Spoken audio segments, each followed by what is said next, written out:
तो हेलो भाई लोग, कैसे हो आप लोग। तो भाई मैंने पिछले वीडियो में लगभग तो आप लोगों को मैंने पिछले वीडियो में लगभग बहुत लगभग 30 मिनट्स तक वीडियो बनाया था, जिसमें मैंने आधा चैप्टर्स को कवर कर लिया है। तो अब आगे हम लोग जानने वाले हैं। तो इसमें हम मेनली साइंस का एक अध्याय सीरीज चला रहे हैं, जिसमें हम सभी चैप्टर्स को लेके चल रहे हैं। हर एक चैप्टर्स का आपको नोट्स दे रहे हैं, उसका मतलब सॉल्यूशन दे रहे हैं, उसको बता रहे हैं, आसानी से समझाने की कोशिश कर रहे हैं उन बच्चों को जिनको मतलब बहुत कठिनाई होती है। अगर आप उतना ज़्यादा अच्छा स्कोर नहीं कर पाते हैं, मतलब एवरेज स्टूडेंट है, आपको पढ़ाई में मन नहीं लगता, तो उनके लिए ये सब वीडियो बना रहे हैं, तो उनको अच्छा लगेगा अगर आप देखते हैं तो भाई देखिए, सबसे पहले तो हम बता रहे हैं बहुत सारा ऐसा चीज़ है जो हम अभी बता रहे हैं इसमें, तो आपको ऐसे चीज़ मिल रहे हैं, ऐसे चीज़ मिलेंगे जो आपको मतलब समझ में नहीं आ रहे होंगे। जैसे कि हम बोल रहे हैं डायरेक्ट H2 लिखा हुआ, हम हाइड्रोजन डायरेक्ट बोल दे रहे हैं। जैसे कि के लिखा हुआ है तो डायरेक्ट हम पोटेशियम बोल रहे हैं। मतलब ऐसे होता है ना कि डायरेक्ट हम बोल रहे हैं। Zn लिखा हुआ है जिंक बोल रहे हैं, Mg लिखा हुआ है मैग्नीशियम बोल रहे हैं, Fe लिखा हुआ है आयरन बोल रहे हैं। अब आप लोग को यहाँ पे टेंशन होगा कि आखिर ये कैसे बोल रहा है, Fe को आयरन डायरेक्ट कैसे बोल दे रहा है। तो भाई लोग यहाँ जैसे FeCl2 आयरन क्लोराइड बोल रहे हैं, जैसे H2 लिखा होता है हाइड्रोजन बोल रहे हैं, तो हम कैसे बोल रहे हैं। तो भाई इसका कोई ज़्यादा कुछ ये नहीं है, रोल नहीं है। इसका सिर्फ एक सिंपल सा फंडा है कि हम 1 से 30 तक जो एटॉमिक नंबर्स होते हैं उनको आपको याद रखना है, उनका नाम क्या है। Hydrogen, helium, lithium, beryllium, boron, carbon, nitrogen, oxygen, हम लोग नियॉन, मतलब सब कुछ हम लोग, fluorine, neon, sodium, sodium, magnesium, aluminium, ऐसे मतलब हम लोग टोटल जो है 30 तक याद करके रखे थे। और 30 के बाद भी कुछ कुछ ऐसे वर्ड्स ऐसे मिलते हैं जो कि आपको याद रखना है। जैसे कि Ag सिल्वर होता है 47, 50 होता है टीन का, ऐसा मतलब सबको आपको 80 तक आपको पूरा याद रखना है किसी भी हाल में, तभी आप सब बना पाएंगे। तो वो सब कैसे याद करें, तो सबको आपको, अगर आप लड़का है तो भाई आप लोग के लिए सिर्फ एक ही सॉल्यूशन है याद करने का, याद रखने का। ट्रिक से याद करो भाई। अगर तुमको समझ में नहीं आ रहा है आपको, तो आप सिंपली इतना कीजिए कि यूट्यूब में सर्च कीजिए कि हमको इसका ट्रिक चाहिए 1 से 30 तक का याद करने का और इम्पोर्टेंट एलिमेंट्स का। अगर आपको नहीं मिल रहा तो आप मेरे वीडियो पे सिंपली कमेंट कीजिए कि हमको इसका वीडियो चाहिए ट्रिक वाला, हम आपको ट्रिक का बना के देंगे।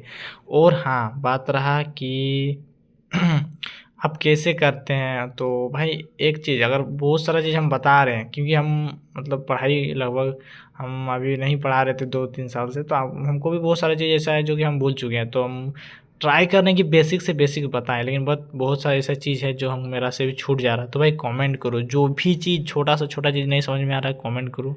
हाँ, हो सके तो हम आपसे बात करेंगे, पूरा अच्छा से सॉल्यूशन देंगे और अच्छा से समझाएंगे आपको। हो सके तो हम कॉल में भी बात करके आपको समझा सकते हैं, ऐसा नहीं है कि हम, क्योंकि हम आपको मतलब फुल टाइम देंगे आपको समझाने के लिए, आप चाहे जो भी।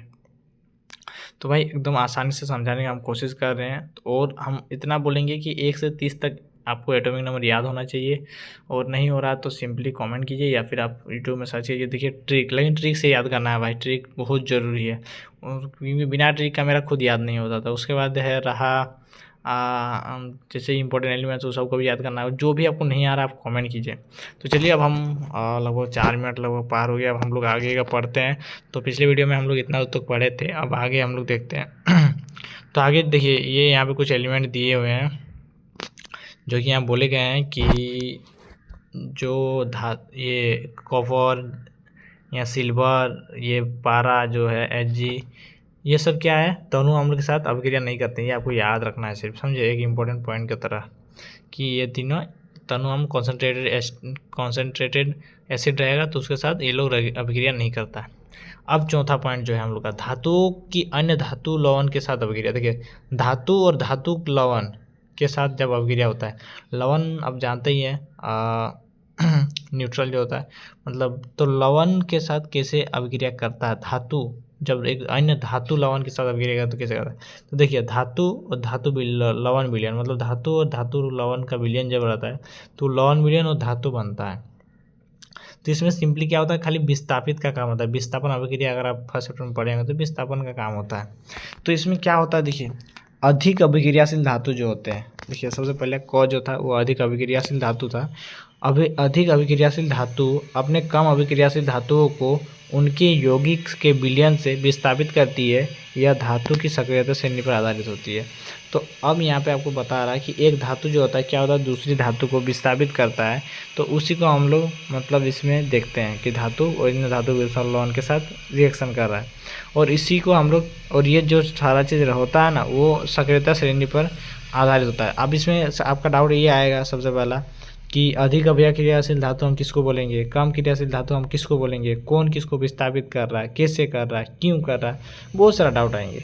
तो यही हम लोग इसीलिए हम लोग पढ़ते हैं सक्रियता श्रेणी, जिसमें हम लोग को पता चल रहा है कौन अधिक अभिक्रियाशील धातु है, कौन कम अभिक्रियाशील धातु है, और कौन किसको विस्थापित करेगा। ये सारी चीज़ के बारे में जानकारी देता है। चलिए हम लोग सक्रियता श्रेणी को देखते हैं।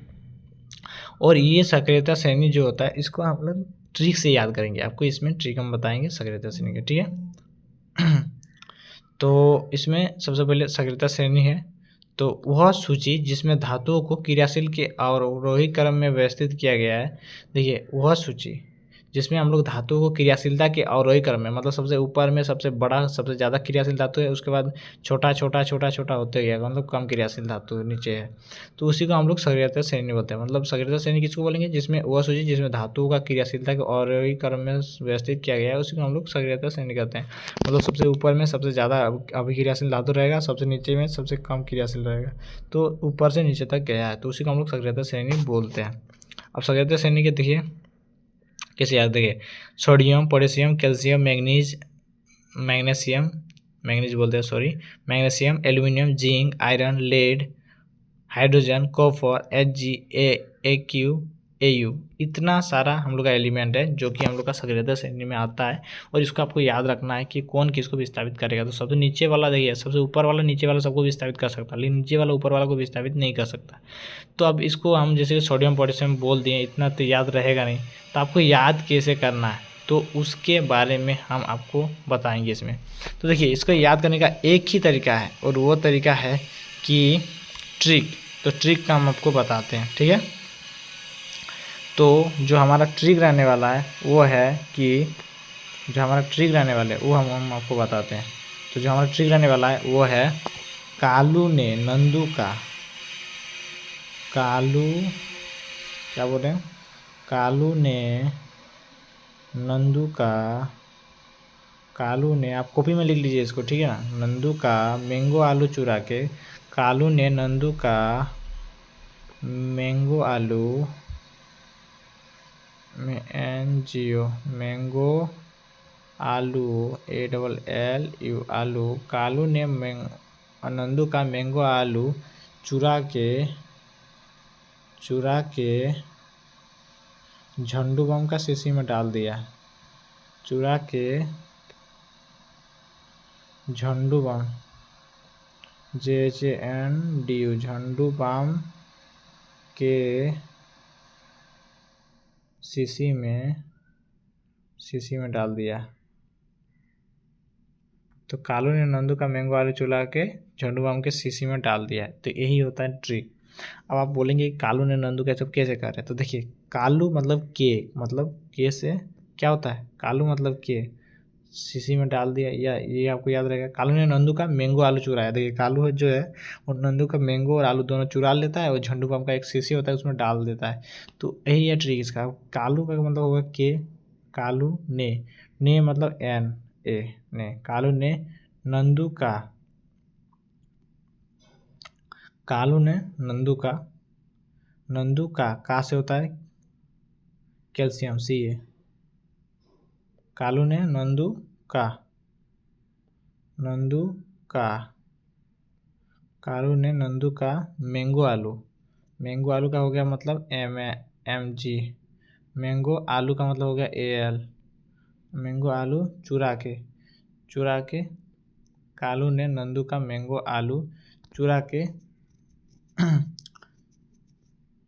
झंडू बम का शीशी में डाल दिया। तो ऐसे देखिए कालू का मतलब के से क्या होता है पोटेशियम, N से क्या, Na से क्या होता है नंदू है, तो Na से सोडियम, का से Ca कैल्शियम, मैंगो का Mg मैग्नीशियम, एल्यूमिनियम का Al एल्यूमिनियम। तो देखिए अब यहाँ से हम नहीं दिखा सकते, तो यहाँ पे दिखा दे। देखिए कालू ने ऊपर सबसे जो पहला था वो क्या है, कालू ऊपर वाला किसका था, कालू ने नंदू का मैंगो आलू चुरा के क्या किया था, उसको झंडू बम का शीशी में डाल दिया था। जेडन से झंडू बम, ये ए एल से आलू समझ रहे हैं ना, ALL आलू।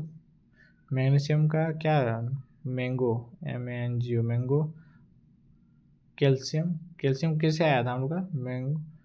कालू ने नंदू का, नंदू NANDU नंदू, कालू ने नंदू का मैंगो आलू चुरा के क्या किया था, झंडू बम का शीशी में डाल दिया था, मतलब जेडन का शीशी में डाल दिया था, ठीक है। जिससे सुन के क्या हुआ, उसका फीवर आ गया। झंडू बम का शीशी में डाल दिया, जिससे सुनकर उसका क्या हो गया, फीवर आ गया, FE हो गया, फीवर। उसके बाद क्या है, उसके बाद है PBHCUHGAGAU, ठीक है। अब इसके बाद आपको ये सब याद रखना है। फीवर आ गया, FE हो गया, जिससे सुनकर इसका क्या हो गया, फीवर आ गया। अब PB बचा है, लेड। उसके बाद हाइड्रोजन, कॉपर, HGAGAU, ये आपको याद रखना है। ये आपको याद रखने वाला चीज़ है, तो ये आपको क्या करना है, वो आपको याद रखना है, ठीक है। बाकी हम इतना तो बता दिए, बाकी आपको याद रखना है, तो इतना ही है। और HGAGAU, उसके बाद CU हाइड्रोजन, CU HGAGAU, बस। अब आगे का देखते हैं। अब हम तो अब हम लोग आगे देखने वाले हैं। आगे हम लोग का क्या है कि हम लोग सक्रियता श्रेणी देख लिए, और ये सक्रियता श्रेणी आपको याद होना चाहिए। क्या है ट्रिक, कालू ने नंदू का मैंगो आलू चुरा के झंडू बम का शीशी में डाल दिया, जिसको देख के उसका फीवर आ गया, ठीक है। उसके बाद PB है, लेड। उसके बाद हाइड्रोजन है, CU HGAGAU, खत्म। ये लेड है, उसके बाद हाइड्रोजन है, CU HGAGAU, खत्म। तो इतना ही है। अब आगे हम लोग देखते हैं। आगे हम लोग का 5th नंबर में है। तो ये 4 से 5 पॉइंट है, ये आपको याद रखना है भाई। देखो अभी हम लोग को 10th का सिलेबस बहुत वास्ट लगता है, लेकिन जब आप आगे बढ़ेंगे ना तो आपको लगेगा कि इतना ज़्यादा पढ़ना पड़ता है ये, लेकिन यहाँ पे अभी आप लोग का बहुत कम है सिलेबस, अगर देखा जाए तो। आप लोग अगर ध्यान से करते हैं तो इतना आपके लिए काफ़ी है, इतना में ही हर एक क्वेश्चन आ जाता है आपका आंसर क्वेश्चन। और आप जो पढ़ रहे हैं उसको अच्छे से पढ़िए, क्योंकि उसी से आपका क्वेश्चन आंसर आया हुआ रहता है एग्जाम में, इसलिए आप जो पढ़ रहे हैं उसको अच्छे से पढ़िए। तो चलिए आगे देखते हैं हम लोग। धातु की अधातुओं के साथ अभिक्रिया, जब धातु अधातु के साथ अभिक्रिया करते हैं तो क्या करते हैं, तो देखिए तत्वों की अभिक्रियाशीलता संयोजकता कोष को पूरा करने की प्रवृत्ति के रूप में समझी जा सकती है। तो धातु जब धातु के साथ अभिक्रिया करती है तो तत्वों की जो अभिक्रियाशीलता होती है वो संयोजकता कोष को पूरा कर, मतलब जो बाहरी कोष होता है उसको पूर्ण करने की प्रवृत्ति, मतलब उसका अगर आप इलेक्ट्रॉनिक कॉन्फ़िगरेशन अगर आप सीखे हैं 9th में 8th में, तो उसमें जो बाहरी जो संयोजकता होता है उसको फुलफिल करने का काम करता है ये सब, ठीक है। धातु और अधातु जब रिएक्शन करता है, धातु प्लस चार्ज होता है धातु में, अधातु में माइनस चार्ज होता है, तो धातु एक अपना डोनेट कर देता है अधातु को, और वो दोनों स्टेबल हो जाता है, दोनों का संयोजकता पूरा हो जाता है। तो बस ऐसा ही होता है। धातु परमाणु अपने संयोजकता कोष का इलेक्ट्रॉन त्याग करते हैं। देखिए धातु अपने परमाणु का संयोजकता कोष को इलेक्ट्रॉन को त्याग कर देता है, वो धनायन बनाता है, और अधातु परमाणु संयोजकता कोष में इलेक्ट्रॉन ग्रहण कर लेता है और ऋणायन बनाता है, मतलब माइनस बनाता है। अब एग्जाम्पल इसका देखते हैं, आपको दिखाते हैं। देखिए ये NaCl बना है, ठीक है। तो NaCl में Na जो होता है उसका होता है 11 होता है एटॉमिक नंबर, तो 2 8 10 11 हुआ है, तो मतलब बाहरी कक्षा में एक इसका बचा हुआ है। अगर आपको फुलफिल करना है तो 2 8 8 ऐसे चलता है, अगर ये सब फुल होना चाहिए। तो देखिए 2 और 8 हो गया तो फुलफिल है, 2 अकेले है तो फुलफिल है, 2 8 8 है तो फुलफिल है। तो 2 और 8 के मान होना चाहिए। तो यहाँ पे बाहर में एक ठो बचा है, तो उठो क्या करेगा, ये इसको दान कर देगा, समझे किसको। देखिए Na प्लस हो जाएगा, मतलब एगो इलेक्ट्रॉन, देखिए Cl का होता है 17, मतलब क्लोरीन का 17 होता है, तो एक कम है तो इसको एक दान कर देगा। तो Na प्लस इलेक्ट्रॉन एक दान कर दिया इसको, तो इसका 2 8 8 हो जाएगा, और इसका भी 2 8 हो जाएगा, मतलब इसका 11 था तो 10 हो जाएगा, इसका 17 था 18 हो जाएगा, 2 8 10 और 18। अब कैसे हो रहा है ये देखिए, यहाँ पे देखिए Na का 7 था और इसका मतलब 11 था, एक ये दे दिया यहाँ नीचे, इसका देखिए 2 4 2 6 2 8 हो गया, ये पूरा हो गया। तो Na प्लस बनाया, Cl माइनस बनाएगा। अब आयनिक यौगिक, विपरीत आवेशित आयन एक दूसरे को आकर्षित करते हैं तथा मजबूत स्थिर विद्युत बल में बंधकर आयनिक यौगिक बनाते हैं। इसमें यही बताया है। आयनिक यौगिक किसको बोलते हैं? तो जब अलग अलग आवेशित आयन वाला एक दूसरे को आकर्षित करते हैं और मजबूत स्थिर विद्युत बल बांधकर आयनिक यौगिक बनाते हैं, उसी को आयनिक यौगिक बोलते हैं। माना आयनिक बॉन्ड जिसको बोलते हैं हम लोग। उसके बाद आयनिक यौगिक के गुणधर्म क्या होते हैं? जो आयनिक यौगिक जो हम लोग का बनाते हैं, जैसे कि ये सब आयनिक यौगिक बनाइए Na+Cl NaCl, तो उसका गुणधर्म क्या होता है? तो देखिए, भौतिक प्रकृति, ये ठोस व कुछ कठोर होते हैं। भौतिक प्रकृति ये होती है कि ये कुछ ठोस होते हैं और कुछ कठोर होते हैं। ये सामान्यतः भंगुर होते हैं और ये जनरली भंगुर होते हैं। गलनांक और कथनांक, आयनिक यौगिक का गलनांक और कथनांक बहुत अधिक होता है। देखिए, इनका गलनांक और कथनांक मतलब बॉइलिंग पॉइंट, मेल्टिंग पॉइंट बहुत ज़्यादा होता है, ये आपको याद रखना है। घुलनशीलता, ये आयनिक यौगिक प्रायतः जल में घुलनशील व केरोसिन, पेट्रोल जैसे विलायकों में अविलेय होते हैं। ये ज़्यादातर घुलनशील होते हैं। विद्युत चालकता, आयनिक यौगिक जलीय विलयन में और गतिज रूप में विद्युत का चालन करते हैं।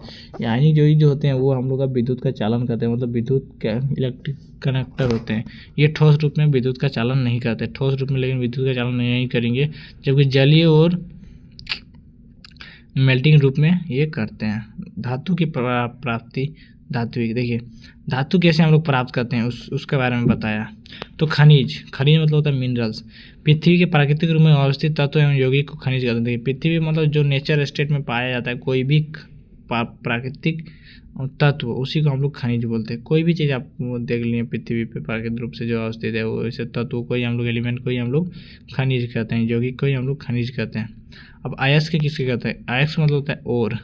देखिए, वे खनिज जिससे धातु अधिक मात्रा में पाई जाती है और उसे निकालना लाभकारी होता है, उसे अयस्क कहते हैं। देखिए, वैसे खनिज जो हम लोग खनिज बोले प्राकृतिक रूप से पाया जाता है, तो वैसे खनिज जिनमें धातु अधिक मात्रा में, ऐसे खनिज जिसमें क्या होता है, जिसमें धातु की मात्रा अधिक मात्रा में पाई जाती है और उसे निकालना हमारे लिए लाभकारी हो। उसके अगर हम लोग निकालें तो हम लोग के लिए प्रॉफिटेबल होगा, मतलब हम लोग का फायदा होगा।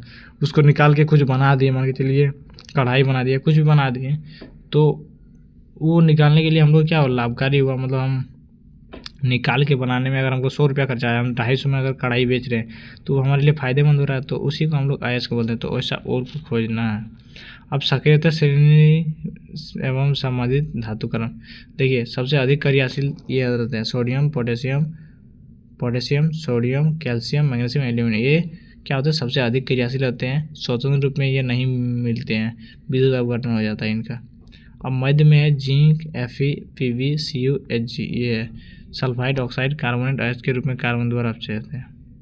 सबसे कम क्रियाशील Hg और Ag और U होता है। ये स्वतंत्र रूप में पाई जाती है, किसी से अभिक्रिया करती ही नहीं है। अब धातुओं का निष्कर्षण, अब धातु को आप कैसे निकालेंगे, मतलब अगर आपको धातु बनाना है, धातु निकालना है, धातु मतलब मेटल अगर आपको बनाना है, लोहा बनाना है, कैसे बनाएंगे, तो उसके बारे में इसमें बताया है। तो अयस्क से धातु प्राप्त करना कैसे होता है? देखिए, चरण 1 अयस्क का समृद्धीकरण, अयस्क धातु का निष्कर्षण, धातुओं का परिष्करण। तो यही होता है धातु का निष्कर्षण में हम लोग, मतलब एक्सट्रैक्शन हम लोग कैसे करते हैं?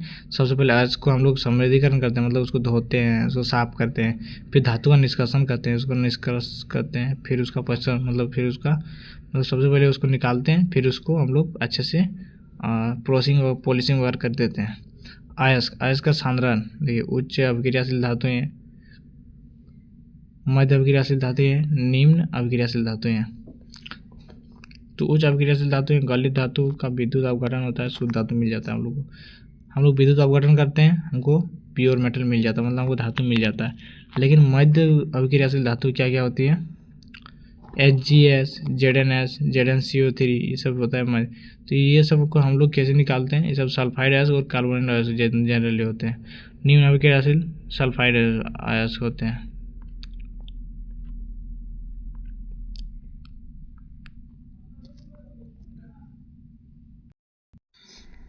तो आगे हम लोग का यही है कि धातुओं का निष्कर्षण कैसे करते हैं, मतलब धातु को कैसे निकालते हैं। देखिए, आप लोहा तो ऐसे ही नहीं मिल जाता होगा, ऐसे ही तांबा, चांदी, सोना तो नहीं मिल जाता होगा, उसको निकालता है, उसके लिए एक प्रोसेस होता है, पूरा प्रक्रिया की जाती है। तो धातु कैसे निकालते हैं, तो उस सब के बारे में हम थोड़ा सा टाइटल में बता दें। लेकिन इसका जो डिटेल्स वर्जन है वो हम लोग का कहाँ मिलता है? वो हम लोग का क्लास 12th में मिलते हैं। उसके बाद अगर आपको और भी डिटेल जाना है तो एक ये होता है इंजीनियरिंग का स्ट्रीम ब्रांच, मेटलर्जिकल इंजीनियरिंग, जिसमें मेनली मेटल्स को निकालने के बारे में ही बताया जाता है। तो हम लोग उतना बड़े हैं नहीं, हम लोग ना इंजीनियर हैं ना क्लास 12 के स्टूडेंट हैं, हम लोग 10th में पढ़ रहे हैं। तो हम लोग बेसिक्स 10th का सिर्फ क्लियर करेंगे। तो उस हिसाब से हम आपको बताते हैं। देखिए, धातु का निष्कर्षण मेनली 3 विधि द्वारा करते हैं, मतलब 3 गो चरण में होता है। पहला स्टेप, दूसरा स्टेप, तीसरा स्टेप। तो 3 चरण में होता है। क्या क्या होता है? पहला होता है अयस्कों का समृद्धिकरण, मतलब जो हमारा ओर होता है उसको हम लोग पहले क्रॉसिंग ग्राइंडिंग करते हैं, मतलब उसको पहले अच्छे से शेप साइज में चेंज करते हैं, क्रश करते हैं उसको, मतलब होता है ना कि आसान भाषा में गुड़ा कर देते हैं, उसको टुकड़ा कर देते हैं। फिर उसको धोते हैं डिफरेंट विधि से, फिर उसको कॉन्सेंट्रेट करते हैं, मतलब अलग अलग जैसे विधि का प्रयोग करके मैग्नेटिक सेपरेशन, डिफरेंट विधि का यूज करते हैं। आप लोग क्लास 12 में पढ़ेंगे फ्लोटेशन। उससे हम लोग समृद्धि करते हैं, मतलब उसको और प्योर बनाते हैं। उसके बाद धातु का निष्कर्षण करते हैं। उसके बाद हम लोग उसको मेल्टिंग करके या फिर कैसे भी तरह के उसको निष्कर्षण करते हैं। फिर उसका परिष्करण करते हैं, मतलब फिर उसको प्यूरीफाई करते हैं। एक बार निकाल लेते हैं, फिर उसको प्यूरीफाई करते हैं। तो उस तरह से हम लोग का बन जाता है धातु। अब सिंपली देखिए, अयस्क मेनली अयस्क हम लोग को मिला, और किसी भी चीज़ का और मिला हम लोग को कहाँ भी मिलेगा? धरती में। धरती में पहले खनिज मिलेगा, फिर खनिज को हम लोग साफ करेंगे तो और बनेगा, जो हमारे लाभकारी होता है उसको हम लोग निकाल लेंगे, तो उसको अयस्क बोलेंगे। वो अयस्क का सांद्रण करेंगे, मतलब उसका कॉन्सेंट्रेशन करेंगे, कॉन्सेंट्रेशन करके उसको प्यूरीफाई करेंगे। और कॉन्सेंट्रेटेड और हम लोग को 3 तरह से मिलेगा। एक वो हम लोग का होगा उच्च अभिक्रियाशील धातु, मतलब जो ज़्यादा अभिक्रिया करते हैं वैसे धातु। दूसरा बोलेंगे मध्य अभिक्रियाशील धातु, तीसरा और न्यून अभिक्रियाशील धातु। तो उच्च अभिक्रियाशील धातु जो होगा उसका हम लोग गलित धातु का विद्युत अपघटन करते हैं, मतलब हम लोग उसको इलेक्ट्रिसिटी से हम लोग उसको डायरेक्ट मेटल निकाल लेते हैं, शुद्ध धातु, मतलब विद्युत अपघटन करते हैं, उसको पिघालते हैं, उसको गलाते हैं, फिर उसको हम लोग को डायरेक्ट क्या शुद्ध धातु मिल जाता है।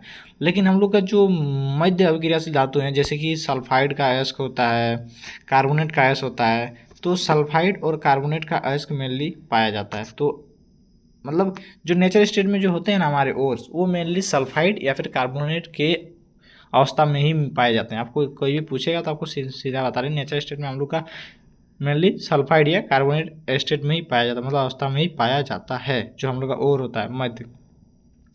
तो उसको क्या करते हैं हम लोग, जैसे कि हम लोग का सिनेवर होता है, उसका हम लोग निस्तापन या भर्जन 2 विधि होता है, वो करते हैं, और उससे हम लोग को धातु का ऑक्साइड मिलता है। मतलब दोनों, एक कार्बोनेट है एक सल्फाइड है, मतलब जैसे कि एच जी एस है और एक क्या था हम लोग का, एक कार्बोनेट था। देखिए यहाँ पे आप दिखाते हैं आपको, देखिए ZnS, HgS और एक जिंक कार्बोनेट। तो जिंक कार्बोनेट क्या है? ये कार्बोनेट का अयस्क है, ये सल्फाइड अयस्क है। सल्फाइड अयस्क जो हम लोग का होता है उसका हम लोग भर्जन करते हैं, मतलब क्या होता है, रोस्टिंग करते हैं। और जो हम लोग का कार्बोनेट अयस्क होता है उसको कैल्सिनेशन करते हैं।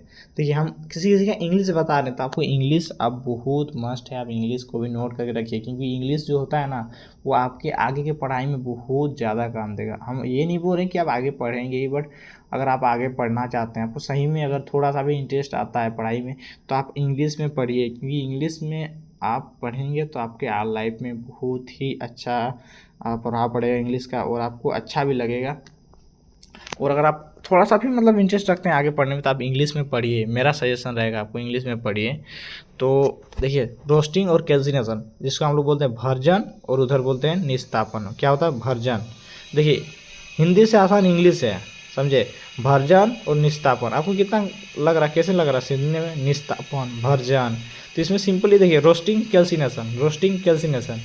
तो इधर हम लोग रोस्टिंग करते हैं, ये सबको कैल्सिनेशन करते हैं, और रोस्टिंग और कैल्सिनेशन करके दोनों का हम लोग ऑक्साइड में कन्वर्ट करते हैं, मतलब ऑक्सीजन वाला फॉर्म में कन्वर्ट कर देते हैं। देखिए जैसे कि ZnS है, तो उसको अगर हम लोग ऑब्सेंस ऑफ एयर में हीट कर देंगे तो ZnO बनेगा। ZnO क्या बनेगा हम लोग का इसका हम लोग क्या करेंगे, इसका इधर वाला का हम लोग क्या करेंगे, इधर वाला का हम लोग करेंगे भर्जन, मतलब हम लोग भर्जन। इधर वाला क्या करेंगे हम लोग, निस्तापन। ठीक है, देखिए ये यहाँ पे है, इधर वाला का हम लोग भर्जन करते हैं, इधर वाला का हम लोग निस्तापन करते हैं। तो भर्जन में क्या होता है हम लोग का, भर्जन में हम लोग का वायु का उपस्थिति में होता है। देखिए, भर्जन जो होता है हम लोग का वायु का उपस्थिति में होता है, ये आपको याद रखना है। निस्तापन जो होता है वो हम लोग का सीमित वायु में होता है। क्या होता है, मतलब बहुत ही कम मात्रा में उसमें वायु प्रेजेंस रहेगा, एयर। तो सीमित वायु में होता है, और ये वायु का प्रेजेंस में होता है भर्जन, और निस्तापन सीमित वायु में। और हम लोग क्या करते हैं, उसको धातु के ऑक्साइड में कन्वर्ट कर देते हैं। जैसे कि अगर हम लोग का ZnS है, जिंक सल्फाइड है, इसमें हम लोग क्या करेंगे, वायु का उपस्थिति में है, मतलब इसमें ऑक्सीजन जाएगा और इसको क्या करेंगे, हीट देंगे, हीट देंगे इसको क्या करेंगे, हीट देंगे। तो क्या होता है, वायु का उपस्थिति में हीट करेंगे तो ZnS जो है वो O2 के साथ रिएक्शन करके ZnO बनाएगा, मतलब जिंक ऑक्साइड बना लेगा। देखिए यहाँ बोला है ना, धातु ऑक्साइड में कन्वर्ट हो जाता है। उसके बाद S और O2 बच गया तो वो इधर जाएगा और SO2 बना लेगा, मतलब सल्फर डाइऑक्साइड रिलीज करेगा, ये गैस होता है। तो इस तरह से हम लोग का वर्जन हो गया, ये हम लोग का वर्जन हो गया, क्योंकि हीट करेंगे हम लोग धातु को निकालने के लिए हम लोग क्या करते हैं, हीट करते हैं। इसमें वायु की उपस्थिति में करते हैं, इसमें सीमित वायु की उपस्थिति में। अब निस्तापन कैसे होता है, निस्तापन में कार्बोनेट और होते हैं, कार्बोनेट और को हम लोग एब्सेंस ऑफ एयर में हम लोग क्या करते हैं, उसको हीट करते हैं। तो जैसे कि हम लोग जिंक कार्बोनेट था, जिंक कार्बोनेट ही है ना, यस, जिंक कार्बोनेट ZnCO3 ये हो गया हम लोग का। इसको हम लोग एब्सेंस ऑफ एयर में हीट करेंगे, इसमें हम लोग का एयर नहीं रहेगा। तो एब्सेंस ऑफ एयर मतलब एयर नहीं रहेगा, तो ये क्या होगा, ZnO बनेगा प्लस CO2 बनेगा, वही दो भाग में टूट जाएगा। तो ZnO CO2 तो ये भी ऑक्साइड में कन्वर्ट हो गया, ZnO जिंक ऑक्साइड। उसके बाद हम लोग को धातु का अपचयन या फिर धातु का उपचयन करते हैं। अब धातु का अपचयन क्या होता है, देखिए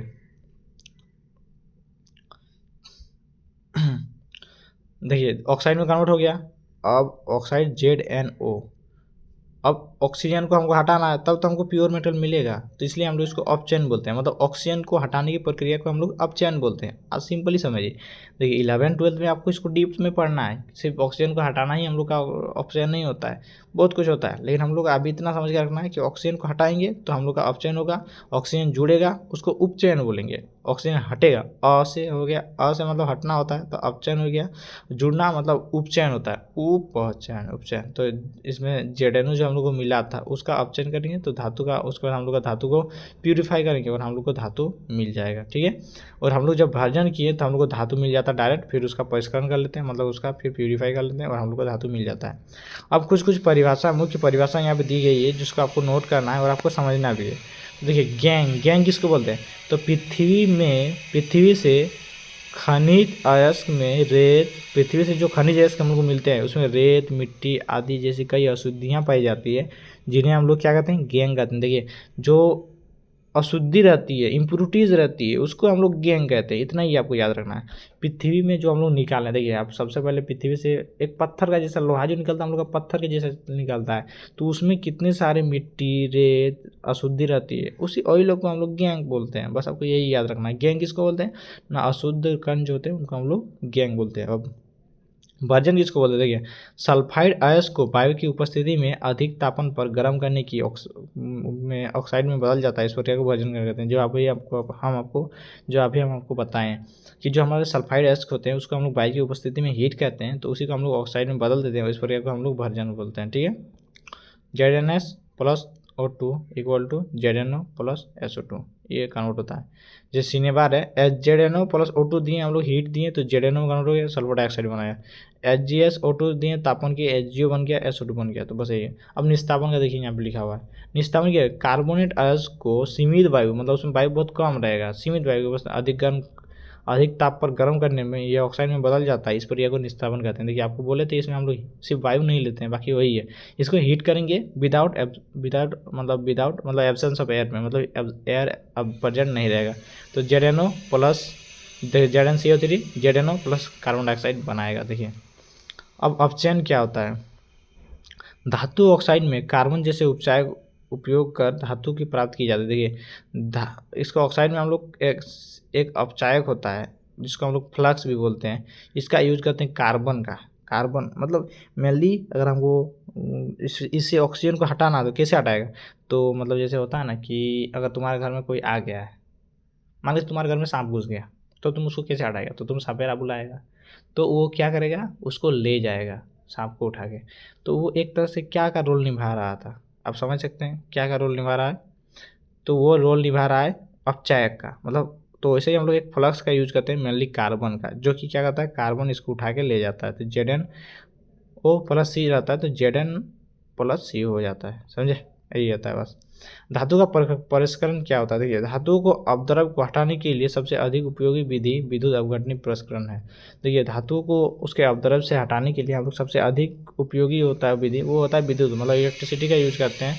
और उससे हम लोग क्या करते हैं, लीचिंग वगैरह होता है, हम लोग का बहुत सारा प्रोसेस होता है, उसमें हम लोग विद्युत का, इलेक्ट्रिसिटी का यूज करके हम लोग धातु को अधिक उपयोगी विधि से, मतलब धातु को हम लोग उसके जो इम्प्योरिटीज होते हैं उससे क्या करते हैं, उसको प्यूरिफाई करते हैं। ठीक है, यही हम लोग का विद्युत अपघटनी विधि। ये देख सकते हैं इसमें दो को कॉपर एनोड और कैथोड लगा हुआ रहेगा, और इससे क्या होगा, धीरे धीरे ये डिपॉजिट होते जाएगा, धीरे धीरे डिपॉजिट होते जाएगा और हम उसको अलग कर लेते हैं। मतलब इसको सिंपली इतना समझिए कि दो को रॉड लगा हुआ है, एक एनोड का एक कैथोड का। अब एनोड कैथोड क्या होता है, इसमें मतलब डाउट आएगा आपको बहुत सारा। एक ये देखिए, एनोड है एक कैथोड है, एक पॉजिटिव है एक नेगेटिव है, और जो हम लोग का जो एक रहता है वो क्या होता है, एक डिपॉजिट हो जाता है, एक हम लोग का पानी में घुल जाता है, वो क्या होता है फिर धीरे धीरे, मतलब इसको कैसे समझाएं हम आपको। अब इतना समझिए कि हम इस इलेक्ट्रिसिटी का एक विधि का उपयोग करते हैं जिससे विद्युतता प्रवाहित करते हैं, और क्या होता है कि जो हमारा अशुद्ध धातु है वो शुद्ध धातु की ओर निकल के चल जाता है, और उस तरह से हमको मिलता है हमारा शुद्ध धातु। इलेक्ट्रिसिटी का यूज करते हैं, देखिए यहाँ पे प्लस माइनस दिया हुआ, वहाँ पे हम लोग इलेक्ट्रिसिटी दे रहे हैं। देखिए यहाँ पे एनोड जो है उस पर अशुद्ध तांबा है, मतलब वो शुद्ध तांबा नहीं है, और जो कैथोड है वो शुद्ध तांबा है। तो क्या होगा, अशुद्ध वाला हम लोग का शुद्ध में जा रहा है, क्या होगा कि धीरे धीरे निकल के उसका इलेक्ट्रॉन सब निकल रहा है और जाके शुद्ध धातु में चिपक जा रहा है। विलयन कॉपर सल्फेट तनु सल्फ्यूरिक अम्ल का मात्रा रहता है सूक्ष्म मात्रा में। विद्युत अपघटन से जब विद्युत धारा प्रवाहित की जाती है तो एनोड से शुद्ध धातु विद्युत अपघटन में घुल जाती है। देखिए, विद्युत अपघटन से जब विद्युत धारा आप प्रवाहित करेंगे तो क्या होगा, एनोड से जो अशुद्ध धातु है वो विद्युत अपघटन से घुल जाती है, उतनी ही मात्रा में शुद्ध कॉपर विद्युत अपघटन के कैथोड पर निक्षेपित हो जाती है। जितना वो, मतलब जो हम लोग का नीचे में जो पानी जैसा दिख रहा है उसमें जाता है, क्या होता है कि हम जब इलेक्ट्रिसिटी देते हैं तो जो अशुद्ध धातु है वो क्या होता है कि धीरे धीरे अपघटन होने लगता है, और वो पानी में घुल जाता है। नीचे में जो पानी जैसा दिख रहा है मतलब वो एक विलयन होता है कॉपर सल्फेट का, तनु सल्फ्यूरिक अम्ल का। ठीक है, तो वो क्या होता है उसमें घुल जाता है, फिर वो घुला हुआ तो इलेक्ट्रिसिटी के कारण क्या होता है उधर से ऊपर से होकर जाता है, और जो हम लोग का जो प्योर मेटल है, जो शुद्ध धातु है कैथोड पर, वो कैथोड में जाके चिपकने लगता है और वो धीरे धीरे मोटा होने लगता है, जो अशुद्ध है वो धीरे धीरे पतला होने लगता है। उतना ही मात्रा में शुद्ध कॉपर विद्युत अपघटन कैथोड पर जाके निक्षेपित हो जाते हैं, मतलब जाके निक्षेपण हो जाता है। और विलय अशुद्धियाँ, जो अशुद्धि रहती है वो नीचे में तली में निक्षेपित होती है, जैसे एनोड पंख कहते हैं। जो देखिए यहाँ पे जो नीचे में दिख रहा है आपको, ये एनोड पंख बोलते हैं इसको, और जो अशुद्धि रहता है वो यहाँ आके हम लोग का क्या होता है, चिपक जाता है। ठीक, ये थोड़ा समझने में थोड़ा बच्चों लोग को दिक्कत होता है, बट आप थोड़ा ट्राई कीजिएगा तो हो जाएगा, उतना हार्ड भी है नहीं। अब आगे देखते हैं 5वां नंबर हम लोग का संक्षारण। संक्षारण के बारे में आपको जानना बहुत ज़रूरी है। देखिए, संक्षारण कैसे होता है, ये मतलब इन्वायरमेंट के कारण धातु खराब होते हैं ना, बस उसके बारे में बताया है। और हमको पता है, पूरा अच्छे से पता चल रहा है कि जो आपको ये समझ में नहीं आ रहा, मतलब थोड़ा देर पहले जो हम बताएं वो आपको समझ में नहीं आ रहा, तो इसका हम ट्राई करेंगे कोई एक अलग वीडियो लाइन जिसमें हम इसको अच्छे से समझाएं सिर्फ उसी को, क्योंकि इसमें समझाएंगे तो बहुत लंबा हो जाएगा, तो इसलिए हम उसको शॉर्ट में बता रहे हैं। Sorry for that. देखिए, धातुएं अपने आसपास के अम्ल, आर्द्र एवं वायु के संपर्क में आने से संक्षारित हो जाती है। संक्षारण का मतलब यही है कि उसके ऊपर में आपने देखा होगा कि लोहा दिखा होगा, ऊपर में जंग लग जाता है, तो उसी को संक्षारण बोलते हैं, समझे। तो लोहा को छोड़िए, हम लोग सबसे पहले सिल्वर को देख रहे हैं। वायु की उपस्थिति में सल्फर के साथ अभिक्रिया करके सिल्वर सल्फाइड बनाता है, जिसके कारण वस्तु काली हो जाती है। देखिए, सिल्वर का ऊपर में जब वो सल्फर के साथ अभिक्रिया करता है तो सिल्वर सल्फाइड बनाता है, और उस जिससे क्या होता है देखिएगा, जो हम लोग का ये रहेगा, आपने अगर चांदी देखा होगा, चांदी जिसको बोलते हैं हम लोग, तो वो अगर संक्षारण होती है तो काला कलर हो जाती है वो। अगर आपने तांबा देखा होगा, तांबा में कार्बन डाइऑक्साइड इससे वो रिएक्शन करता है और हरा रंग का कॉपर कार्बोनेट बना लेता है। आप लोग हरा रंग दिखने लगेगा, तांबा अगर आप रख देंगे ना वायु में तो कार्बन डाइऑक्साइड से रिएक्शन करके हरा रंग का कार्बोनेट बना लेता है, कॉपर कार्बोनेट। ये आपको याद रखना, हरे रंग का कॉपर कार्बोनेट बनाता है कॉपर जब संक्षारित होता है तो, मतलब वो जब खराब होने लगता है, अगर आप रख देंगे ऐसे ही तो वो तो खराब होगा ही ना, तो बस वही उसी को संक्षारण बोलते हैं। तो जो कॉपर आर्द्र कार्बन डाइऑक्साइड के साथ अभिक्रिया करके हरे रंग का कॉपर कार्बोनेट बनाता है। ठीक है, अब नेक्स्ट हम लोग पढ़ते हैं, नेक्स्ट हम लोग जानते हैं लोहा। लोहा के बारे में देखिए, आधर वायु लोहे भूरे रंग का पदार्थ पर चढ़ा जाता है जिसे जंग कहते हैं। देखिए आप लोग अगर आप लोहा को ऐसे ही रख दीजिएगा तो वो भूरे रंग का एक ऊपर में परत चढ़ जाता है जिसको हम लोग जंग कहते हैं। अब संचालन की से सुरक्षा, संचालन से सुरक्षा कैसे मिले, तो लोहे को जंग लगने से बचाया जा सकता है। देखिए संचालन की सुरक्षा मतलब लोहे को अगर हम लोग जंग लगाने से बचाना चाहते हैं तो क्या करेंगे, तो पेंट करके, ग्रीस लगा के, तेल लगा कर, यश दिलापन एक विधि होता है। इस दिलापन विधि क्रोमियम लेपन द्वारा एनोडीकरण या मिश्र धातु बनाकर, देखिए हम लोग मिश्र धातु बनाकर उसको बचा सकते हैं, उसका एनोडीकरण करके बचा सकते हैं, उसको क्रोमियम का लेपन करके बचा सकते हैं, यश दिलापन विधि द्वारा बचा सकते हैं, ग्रीस लगाकर बचा सकते हैं। देखिए क्रोमियम का परत चढ़ाते हैं ना तो उसी को हम लोग यश दिलापन विधि कहते हैं। उसका जो क्रोमियम का मतलब जिंक का या क्रोमियम का परत चढ़ाते हैं उसी को। आगे हम उसको बताएंगे अच्छे से। देखिए यहाँ पे यश दिलापन किसको बोलते हैं, लोहे एवं इस्पात को जंग से सुरक्षित रखने के लिए उस पर जस्ते की परत चढ़ाई जाती है जिसे यश दिलापन प्रकरण कहते हैं। मतलब लोहे या स्टील जो रहता है उसके ऊपर में अगर हम लोग को जिंक का परत चढ़ाना है, जिंक का कोटिंग करना है तो उसको हम लोग क्या कहते हैं, यश दिलापन मतलब प्रक्रिया बोलते हैं।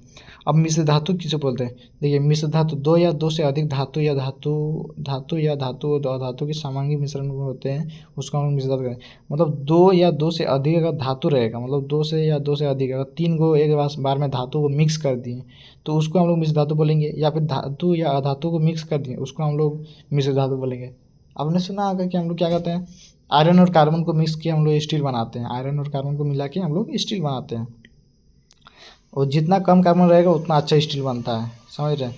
और ज़्यादा अगर कार्बन हो गया तो वो स्टील नहीं रहता, वो कास्ट आयरन बन जाता है। तो ऐसे मतलब अलग अलग होता है, तो उसी को हम लोग मिश्र धातु बोलते हैं। बहुत सारा खेला होता है, मतलब मेटलर्जी वगैरह में सब में पढ़ा जाता है। तो सिंपली समझिए कि दो या दो से अधिक अगर धातु रहता है, जैसे कि हम लोग थोड़ा देर बाद आपको बताएंगे, कुछ एग्जांपल देंगे, उसको आपको याद रखना है, वैसे आपके एग्जाम्स में पूछे जाते हैं। तो उसको सामांगी मिश्रण मतलब पूरा एकदम अच्छी तरह से घुल जाता है, उस तरह का मिश्रण को हम लोग मिश्र धातु बोलते हैं। लोहा सूक्ष्म मात्रा में कार्बन के साथ मिक्स करके लोहा कठोर और प्रबल हो जाता है। देखिए लोहा को जब हम थोड़ा सा मात्रा में कार्बन दे देंगे ना, जैसे कि 98% अगर हम लोग का अदर मटेरियल है 96%, उसमें 2% अगर कार्बन है ना तो कार्बन उसको अलग अलग शेप दे सकता है, 2.5 में, 2.3 में, 2.1 में, 1.8 में, अलग अलग उसका रूप दिखेगा और अलग अलग उसका ड्यूरेबिलिटी दिखेगी, मतलब उसका ज़्यादा दिन तक चलेगा। स्टील लोहा प्लस निकेल और क्रोमियम मिलाते हैं हम लोग स्टील में। पीतल का क्या होता है, कॉपर प्लस जिंक, आपको ये याद रखना है, पीतल का कॉपर और जिंक होता है, और कांसा का कॉपर और टीन होता है। मतलब आप लोग ब्रोंज, ब्रास एंड ब्रोंज सुने होंगे ना, ब्रास एंड ब्रोंज, तो ये पूछा जाता है आपके एग्जाम्स में, बहुत सारे एग्जाम्स में आपको, अगर आप इंट्रेंस एग्जाम देंगे ना, 6 से 7 इंट्रेंस एग्जाम देंगे, सारा में आपको ये पूछा जाएगा। 10th के बाद आप कोई भी इंट्रेंस एग्ज़ाम देंगे, 10th के बाद आप अगर आप 10th के बाद ही अगर आप कुछ करना चाहते हैं इंट्रेंस दे सकते हैं, डिप्लोमा वगैरह करना चाहते हैं तो इंट्रेंस दे सकते हैं। आप अगर इंजीनियरिंग का करना चाहते हैं तो आपको एक आकांक्षा करके आता है झारखंड बोर्ड में, वो इंट्रेंस दे के आप इंजीनियरिंग फील्ड में जा सकते हैं। तब ये सब क्वेश्चन पूछा जाता है, बहुत ईजी क्वेश्चन रहता है और ये सब पूछा जाता है आपका। कॉपर जिंक, कॉपर टीन, ये ब्रोंज और ब्रास है। सॉरी